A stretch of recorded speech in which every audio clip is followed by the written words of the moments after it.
The election is over and Trump won, right? Wrong. Not according to the media, that the election will begin on Monday, and there's plenty of opportunities for Trump not to get in if Obama and Hillary have their way. Watch. Monday, the real presidential election. That is when members of the Electoral College gather in every state capital to cast their ballots for president. Now, hi, and welcome to my YouTube channel, Love Revolution, where we expose the truth from a perspective that you unlikely have ever seen before. Now, this video that I made 2 years ago is my most watched video, 627,000 some odd views. And the title of the video is Obama Hints He Will Not Leave Office. In this video, we'll see Obama jokes he is going to be a dictator. Watch. My critics call this the imperial presidency. Truth is, I just show up every day at my office and do my job. Got a picture of this, I think. This picture is from Game of Thrones.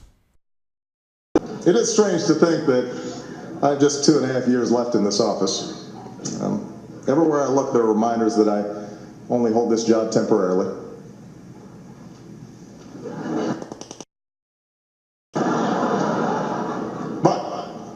It's a long time between now and 2016, and anything can happen.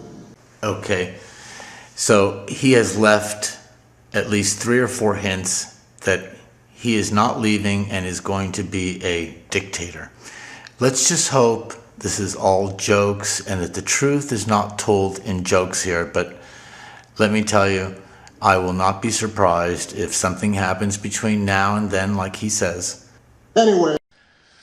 Now, let's look at what is happening in the last few days, because Obama's actions are that he's preparing to potentially not leave office and set the stage to give himself reasons, that stage being wars with Russia or an election crisis indicating that Trump is not a legitimate candidate. Now, Obama will have a report that he's ordering from the CIA to be on his desk before he leaves office. Potentially, that report will give him cover to not leave office. on Monday, the real presidential election. That is when members of the Electoral College gather in every state capital to cast their ballots for president. Now there is a movement to convince the electors to reject Donald Trump on the grounds that he's unfit for the presidency, like this rally in Washington today. Republican members of the Electoral College, this message is for you. Martin Sheen, who played the president on The West Wing, leads actors and musicians urging GOP electors to withhold their votes from Donald Trump, who just last month was elected president in real life. What we are witnessing is a coup d'etat from Hillary Clinton to try to steal the election by threatening the electors and by trying to get them to flip their vote. On the other side, in a pincer movement, Obama is hinting that he is going to start war with Russia and potentially not allow Trump to come into office based on a report from the CIA. Watch. My moral imperative is to do what the voters in Michigan indicated, and that is to support Donald J. Trump. I don't know what moral imperative means to some of these people who are calling me at all hours of the night. For the Never-Trumpers to prevail, 37 Republican electors would need to defect, abstain, or resign, as one has. Since 1900, only 9 of these faithless electors have voted for another candidate or abstained. Before you dismiss this as impossible, listen to Larry Nichols. He was a deep insider with President Clinton and even in Arkansas when Clinton was governor. Listen, Alex. There are 38 electoral votes that if they flip, Trump's not president, Hillary is. And as you know, Nancy Pelosi's daughter announced that they've got 30 of the electors that want the confidential CIA intelligence files about Russia. Now, don't you love that? The CIA or a rogue element of it is going to, quote, go talk to the electors. That's translated a CIA coup of the popular vote in the states. Right. Listen, y'all, that means literally translated, they've got 30 that are just looking for some social excuse to flip their vote. So we see an attempt is being made to overturn the vote by Hillary Clinton, and now we turn to Obama and see that he's beating the drums of war and hinting that he's going to invalidate the election. Well, that was President-elect Donald Trump speaking today at a thank you rally in Alabama. He had a lot to say about the issues facing America, but he did not get into Russia and allegations that Moscow interfered in U.S. elections. This comes as the FBI backs a CIA assessment that Russia was not only responsible for hacking the DNC, but did so in order to hurt Hillary Clinton and help Donald Trump. Worked tirelessly on behalf of the American people, and I don't think she was treated fairly during the election. I think the coverage of her and the issues was troubling. It's a very interesting story how it's evolved. Prior to the election, it was the Department of Homeland Security briefing us in the campaigns and saying, you know, we have high confidence in our election systems, the way that we vote, i.e. various systems throughout the country, paper ballots, machines, etc., are such that no one could interfere with an election, and we need everyone to stand firm. And then Donald Trump comes out and has a resounding win, and suddenly the tune changes real quick because the presumed coronation of Hillary Clinton didn't go as planned. You may remember prior to the election when Trump was complaining about election fraud, this is what Obama had to say about it. Listen. I don't even really know where to start on answering this question. Of course the elections will not be rigged. What does that mean? The federal government doesn't run the election process.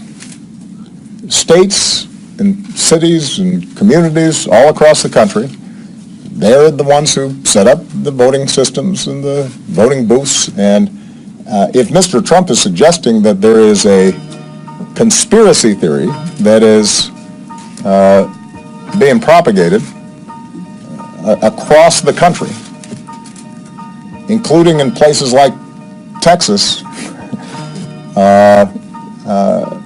where typically it's not Democrats who are in charge of voting booths. That's ridiculous. That doesn't make any sense, and I don't think anybody would take that seriously. Now that the election is over and Hillary Clinton lost, Obama is changing his tune and setting the stage to overturn the election with a report from the CIA. Listen.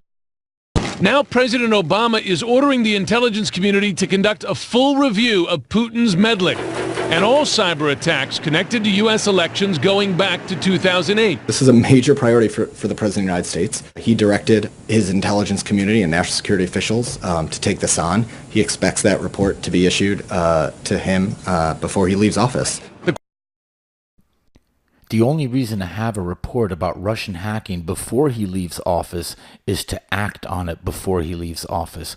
And was this planned in case Hillary lost the election all along? You are very clearly quoting from WikiLeaks, and what's really important about WikiLeaks is that the Russian government has engaged in espionage against Americans. They have hacked American websites, American accounts of private people, of institutions. Then they have given that information to WikiLeaks for the purpose of putting it on the internet. This alleged interference with the U.S. election process, promising to retaliate. In a press briefing yesterday, spokesperson Josh Earnest pointed to the United States' ability to respond.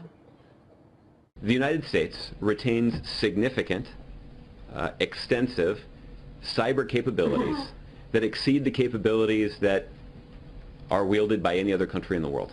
There are a range of proportional responses that the President and his team believe would be an appropriate response. President Obama said the U.S. will take action against Russia for its alleged involvement in the U.S. presidential election, after U.S. intelligence concluded Russia tried to influence the election by hacking institutions and members of the Democratic Party, and Russian President Vladimir Putin personally authorized the hacking campaign. I think there is no doubt.